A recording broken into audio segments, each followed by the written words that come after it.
The housing market is at a turning point, and if you're thinking of buying or selling a home, that may leave you wondering, is it still a good time to buy a home? Or should I wait and make this move next year?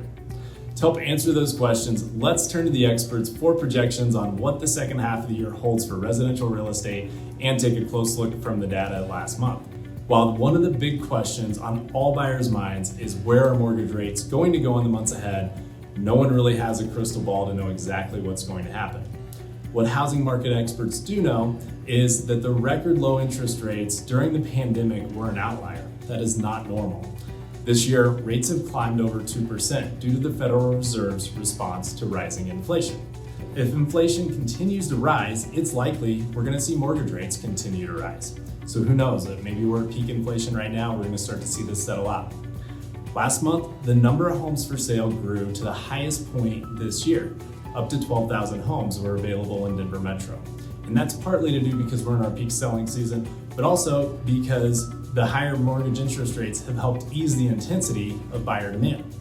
However, this is still well off the 20,000 or more homes that we would usually have prior to 2019. So inventory is still really tight compared to pre-pandemic market.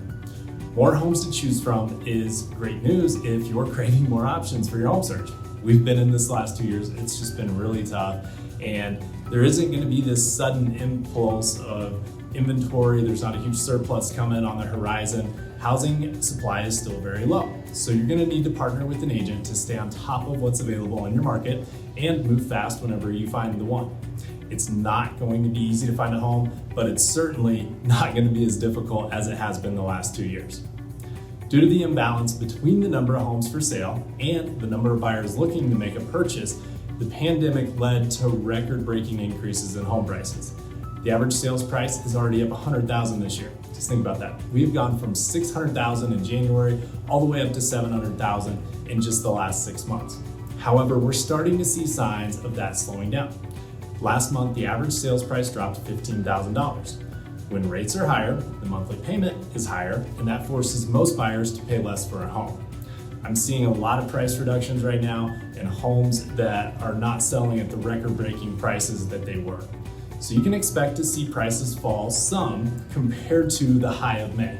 However, I predict we will still see home values higher at the end of the year than they were at the start. And this is really good news if you're a homeowner. Last month, the median time on market was still only 5 days, and the list to sales price ratio was 101.3%. Those are both lagging indicators, however, from May. My favorite stat whenever we're in a shifting market is the number of homes that went under contract, because that tells the story of what's to come. So last month, 7,400 home sellers accepted an offer. That's more than any time in Q1 when we were in the frenzy. So that tells me there's still a lot of buyers out there in the market that need a house.